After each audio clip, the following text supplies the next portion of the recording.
Hola, hola, ¿cómo vamos? Qué rico volvernos a ver.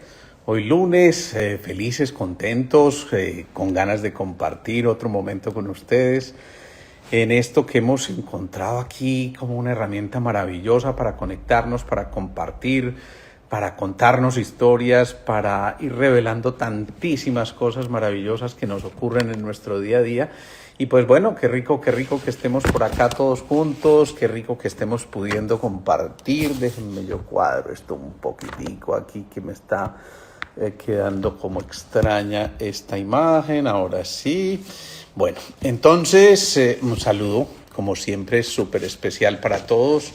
Carlos Mario Tobón, Rosy, Milo Ara, Oscar, Mónica Velázquez, Muribe Mejía, Piedraíta, Irma, Patri Gómez. Bueno, un saludo muy especial a todos ustedes y de verdad que muy contentos de que nos sigamos encontrando para poder compartir aquí en estos momentos maravillosos. Bueno, a ver, hemos venido hablando de el cerebro. Empezamos una charla hace una semana exactamente, pues el jueves anterior hicimos este en vivo con estas cosas que veníamos conversando también de las emociones con Carolina Alzate, así que el saludo también muy especial a ella. Un saludo muy especial también a Paula Andrea Correa hoy por algunos sucesos familiares complejos que han tenido que vivir. Y bueno, aquí estamos de todas formas acompañándonos y encontrándonos, como les digo, una vez más. Seguir hablando entonces de los secretos del cerebro, así la denominamos hoy porque, a ver, este es un tema que nunca terminaríamos. Definitivamente esto sería casi que imposible abarcar todo el funcionamiento del cerebro, pero a mí me encanta tomar algunas cosas importantes que nos va revelando el cerebro y que nos va contando muchos chismecitos muy especiales. Imagínense que el cerebro en promedio pesa aproximadamente 1.400 gramos. Y con esos 1.400 gramos es suficiente para albergar algo así como 100.000 millones de neuronas. 100.000 millones de neuronas. Cada una de esas neuronas tiene a su vez entre 10.000 y 50.000 conexiones que se llaman sinapsis, y esas sinapsis lo que hacen es precisamente permitirle a esa neurona que tenga una u otra función de acuerdo con la otra neurona con la que se conecte, y se generan por supuesto movimientos casi que absolutamente insospechados porque no lograríamos almacenar en nuestro cerebro la información suficiente como para poder dimensionar la grandeza de este órgano en nuestro cuerpo y lo que significa desde el punto de vista fisiológico, es decir, desde el punto de vista de nuestro funcionamiento. Para que nos hagamos una idea, un impulso nervioso que va desde la corteza del cerebro hasta el dedo del pie va a tomarse aproximadamente 0.2 de segundo. Es decir, que estos impulsos nerviosos vuelan literalmente, porque están moviéndose a una velocidad de algo así como 360 kilómetros por hora. 360 kilómetros por hora, esos impulsos que van incluso a veces hasta velocidades mayores, y que si nosotros extrapolamos esto a percepciones un poco fuera del alcance, digamos, de lo entre comillas normal, en estados alterados de conciencia, pueden viajar incluso a mucha mayor velocidad. Y esto hace a su vez que un cerebro necesite ciertas condiciones específicas para que las neuronas se puedan conectar entre ellas. Por ejemplo, miren aquí un mito importante a ir diluyendo poco a poco.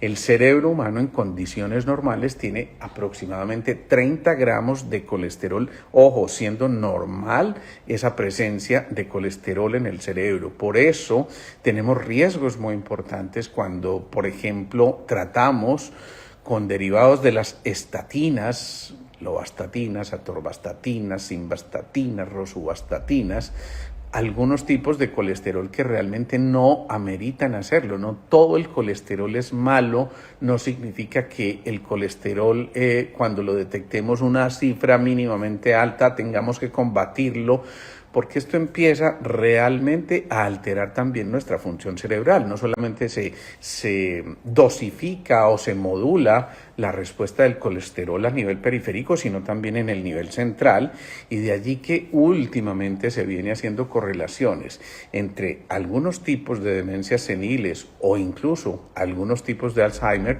con la presencia de este tipo de medicamentos que van a hacer que se disminuya, como les digo, ese colesterol necesario a nivel cerebral.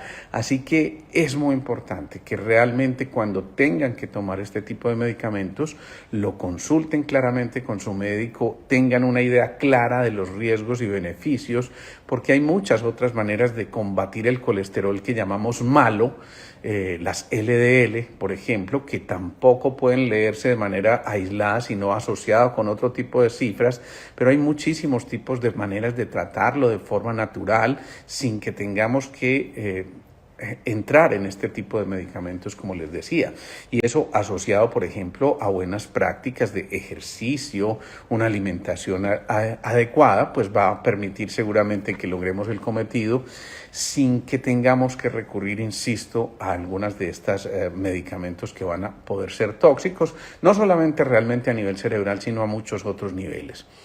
Hay otras cosas interesantes, y es que es muy curioso y hasta paradójico cómo el cerebro nos hace sentir el dolor periférico, pero él mismo, el cerebro, no puede sentir dolor porque no tiene nervios intrínsecos que lo registren. Es decir, que es el gran modulador y amplificador del dolor a nivel periférico, pero en el nivel central el cerebro literalmente no podría sentir dolor. Esto resulta, insisto, muy paradójico, pues porque definitivamente uno pensaría eso. Entonces hay gente que dice, es que me duele la cabeza, y sí, puede doler la cabeza, pero no el cerebro como tal.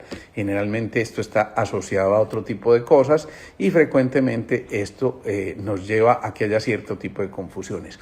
Un órgano que ocupa apenas el 2% de nuestro cerebro, de nuestro cuerpo, como es el cerebro, consume cerca de 300 calorías al día. 300 calorías al día, esto es demasiado, porque esas 300 calorías darían como para encender un bombillo de 15 vatios durante 24 horas.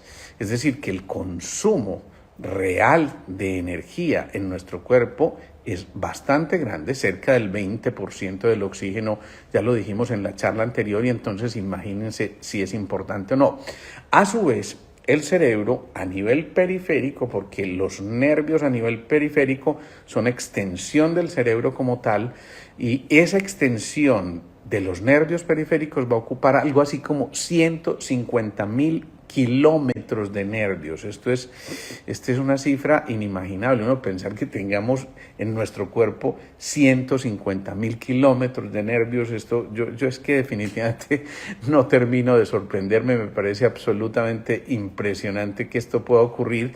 Y esto ocurre también mientras más experiencias vayamos teniendo, más nos vamos impregnando de informaciones que captan esos nervios periféricos a través de lo que se llaman neuronas aferentes, llevan esa información al cerebro y el cerebro elabora una respuesta determinada y finalmente produce una respuesta en un arco reflejo a través de una respuesta que se conoce como la respuesta eferente, es decir, ya la que sale del cerebro.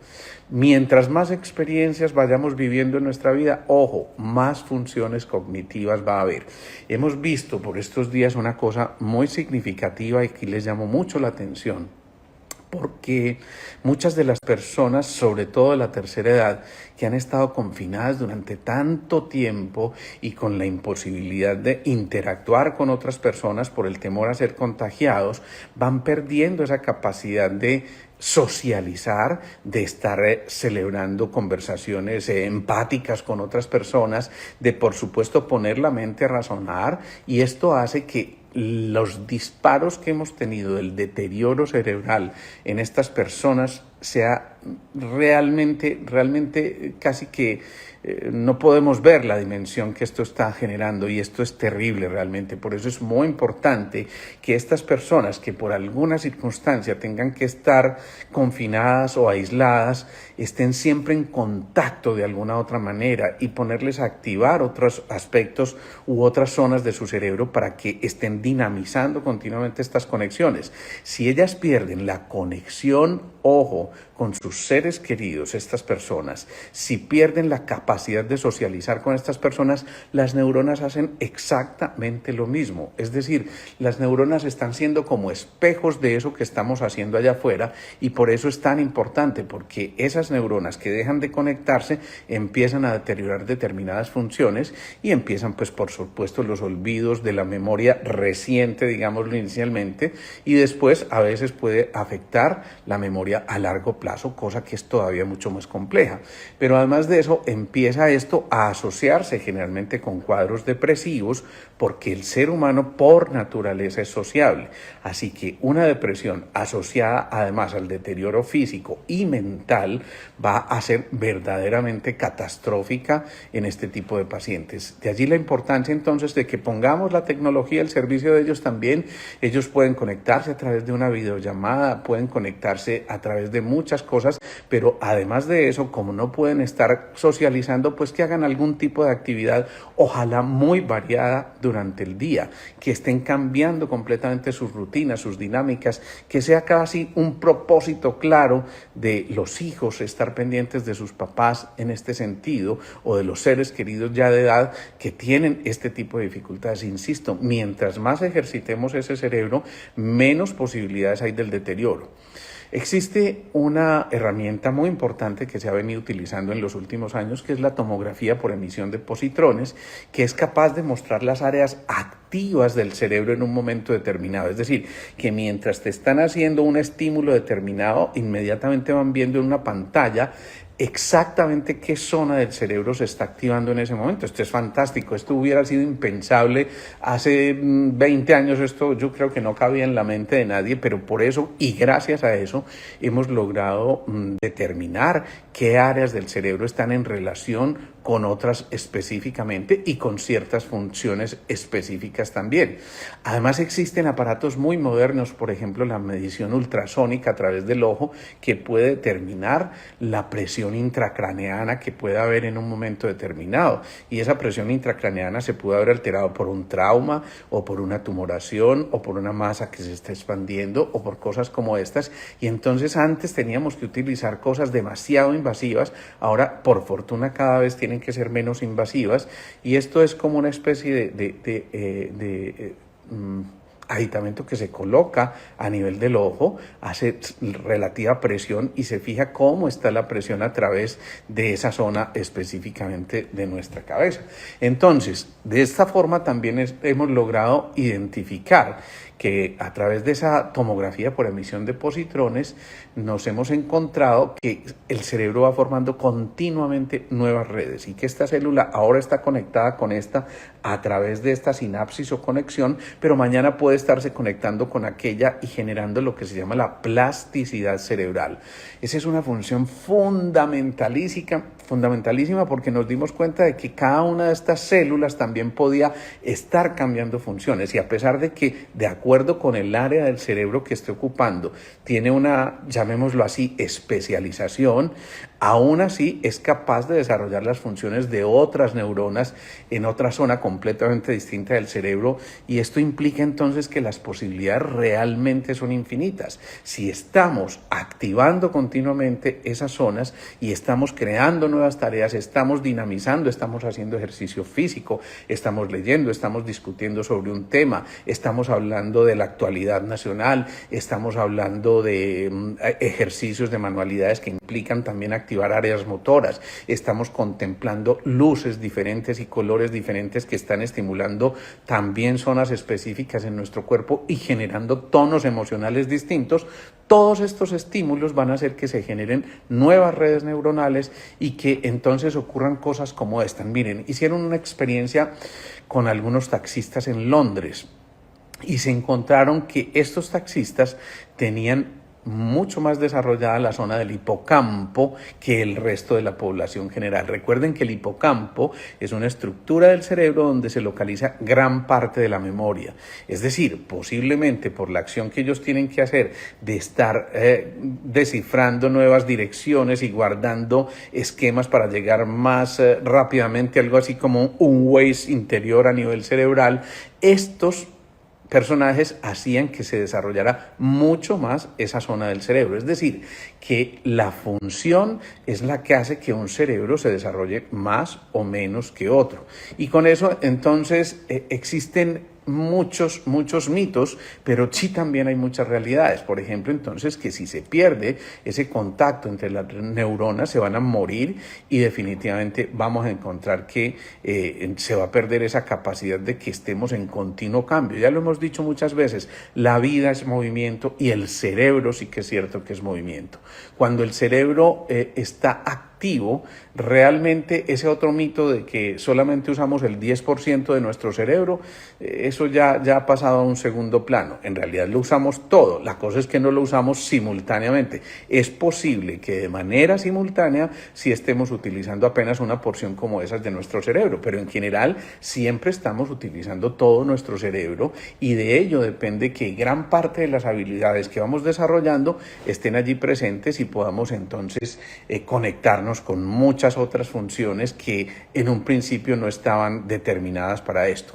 Pero también se van desmitificando otras cosas. Siempre se nos ha dicho el hemisferio izquierdo es lo lógico, lo matemático, lo concreto, y esto es verdad en términos macro, pero en cualquier momento determinado, si ese hemisferio se vio afectado por alguna circunstancia, el otro hemisferio, en este caso el derecho, permiten hacer que se organicen muchas cosas a nivel de nuestros pensamientos y emociones. A mayor número de neuronas, mayor número de conexiones. No olvidemos ese axioma que es muy importante porque eso implica que el mayor número de conexiones se desarrolla precisamente por esa capacidad de estarlo estimulando continuamente y por eso no podemos perder esa capacidad. Hablemos de áreas específicas del cerebro, ya hemos mencionado algunas, la amígdala, el hipocampo, el cerebelo en parte. Bueno, hay una cosa que se llama el giro fusiforme que está en la zona del lóbulo temporal y allí muchas veces se reconocen todas las caras. Frecuentemente, cuando alguien tiene dificultad para reconocer rostros y digamos que puede haber olvidos, ¿quién es que es este? No me pasa que nos vamos perdiendo gran parte de la posibilidad de hacer asociaciones. Existe una cosa que se llama la prosopagnosia, que es el síndrome, también le han dicho, del impostor, porque hay mucha gente que definitivamente no logra identificar ni siquiera la cara de su madre. Se me hace conocida esta cara, yo donde la he visto y uno pareciera, esto es imposible, no puede ocurrir que estas cosas estén pasando y realmente pueden ocurrir este tipo de situaciones específicas. Normalmente ese giro fusiforme, miren lo especial, aumenta con la edad, es decir, como si con la edad nosotros nos volviéramos mucho más sociables y necesitáramos de ese sociabilizar mucho más allá de lo que hemos venido diciendo. Por eso la importancia de hacer énfasis en esto. Existe otra cosa también bien interesante y es que la amígdala, esa zona que registra también las emociones, esa zona del reconocimiento emocional está bastante activada cuando estamos moviéndonos entre unas emociones y otras. Somos seres dinámicos, ya lo hemos dicho, y vamos cambiando nuestras emociones. Pero con el tiempo vamos haciendo una especie, llamémoslo así, como de poda sináptica, es decir, cada neurona saca como unas ramitas que van creciendo y con el tiempo nuestro cerebro empieza a podar de manera adecuada esas dendritas, esas comunicaciones, esas sinapsis y digamos que puede originar cierto comportamiento determinado y a veces se confunden entonces los sentidos porque queda mal hecha la poda. Me explico.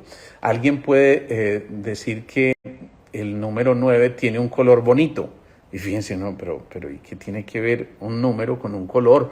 O que la luz sabe distinto y por supuesto la luz pareciera no estar relacionada con ese órgano de los sentidos como es el gusto.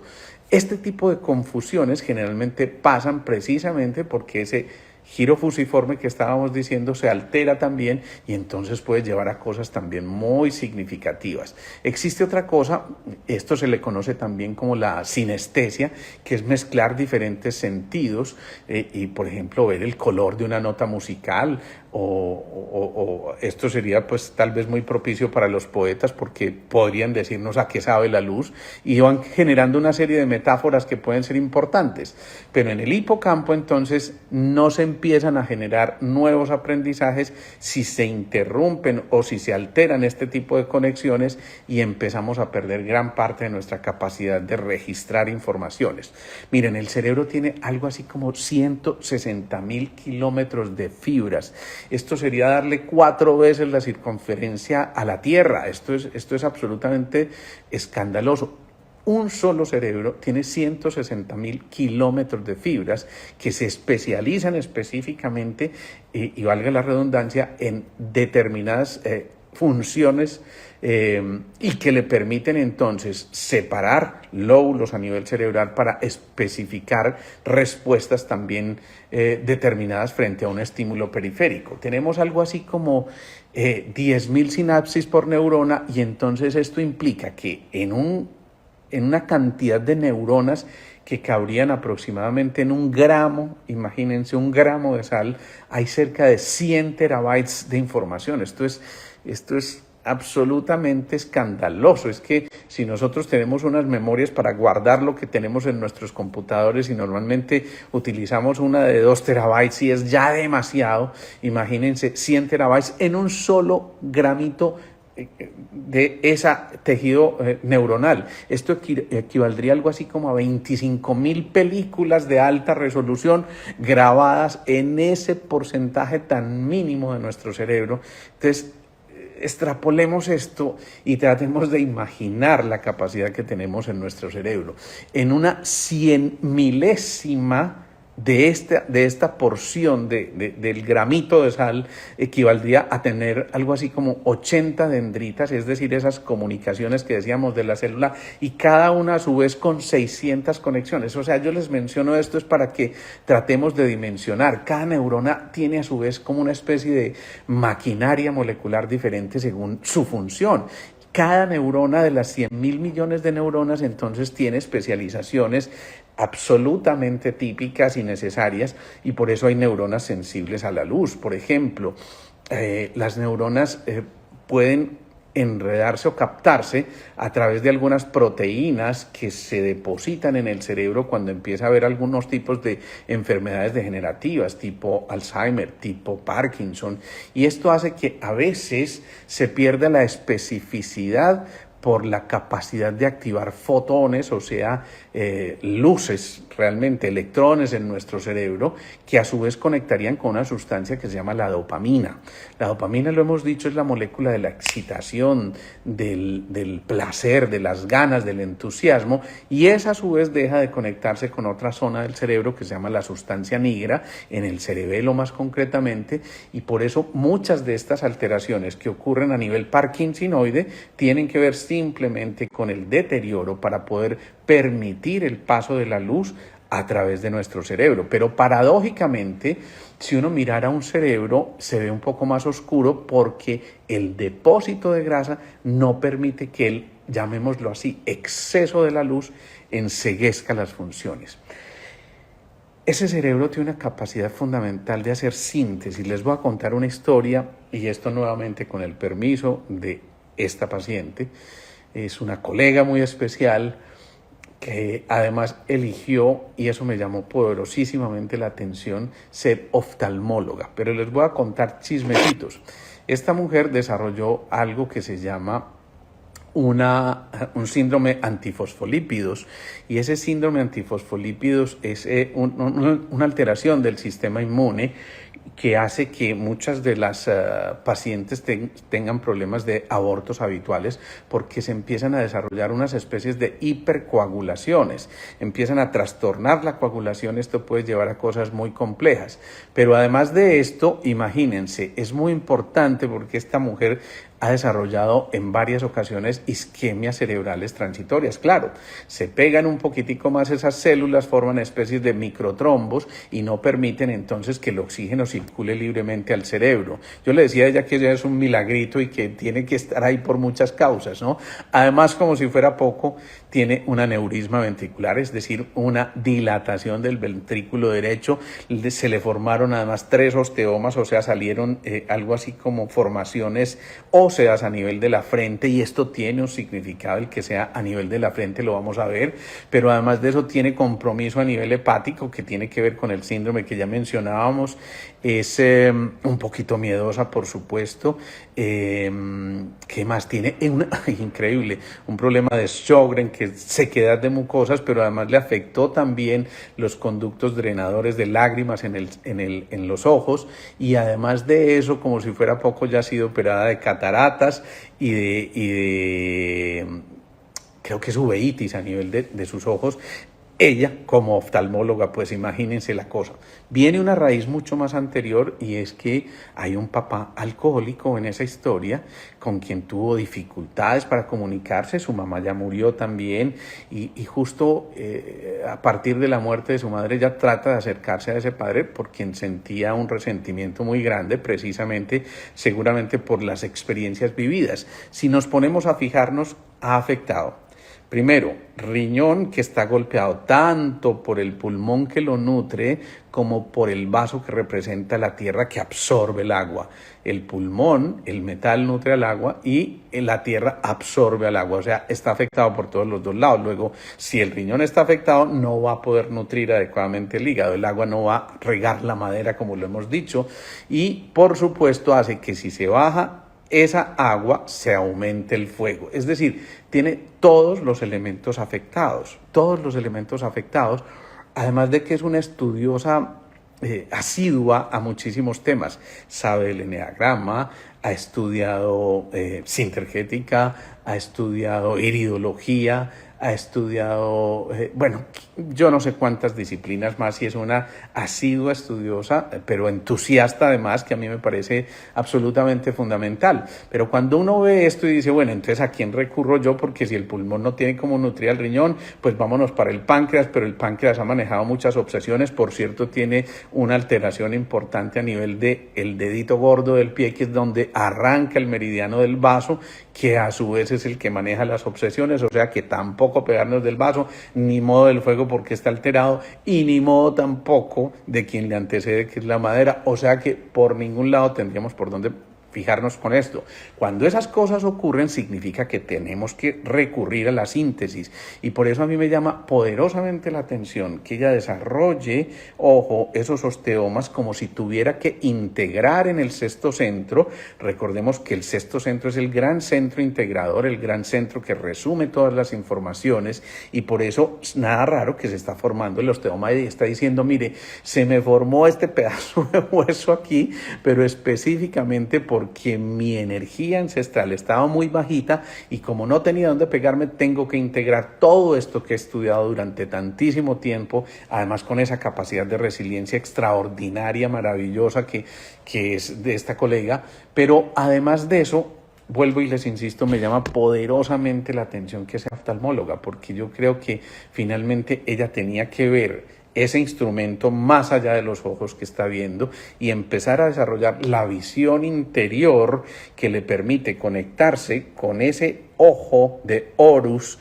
que es justamente la conjunción de esa epífisis o pineal, que también nos permite entonces ampliar la visión, pero ya una visión con un ojo de la intuición, con un ojo que va mucho más allá de los órganos de los sentidos.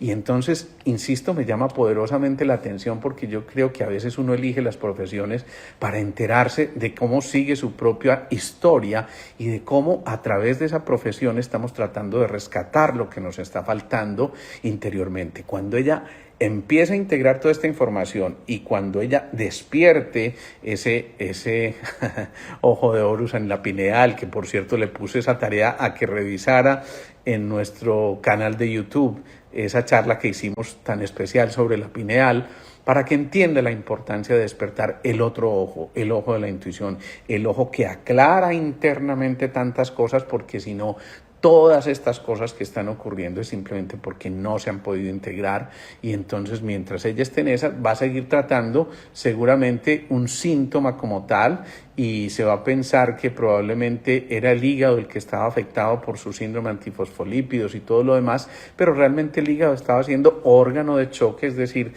casi que tenía que dirigirse hacia allá esa información porque ya era tanta la información que no podía dosificarla, y había otras cosas mucho más primarias como son esa energía de reserva o ancestral, de la que ya tantísimas veces hemos hablado. Yo sé que para algunos esto puede resultar un poquito complejo, pero este es para ampliar un poco la visión y empezar a darnos cuenta que en adelante vamos a empezar a integrar muchas cosas, a hilar muchas cosas, para que ustedes también vayan haciendo el ejercicio. Yo sé que ya lo hacen, además porque me están llegando a la consulta presencial cosas maravillosas, porque hay pacientes que me llevan sus libros, sus cuadernos completos, tomando las notas de estos chats, de estos en vivo que estamos haciendo, y me encanta porque los llevan con colorcitos, subrayados, con imágenes. Yo quisiera tener un cuaderno de esos para mí, porque en verdad que es maravilloso. Pero lo más importante, a través de todas esas notas empezaron a entender muchas de las cosas que les están ocurriendo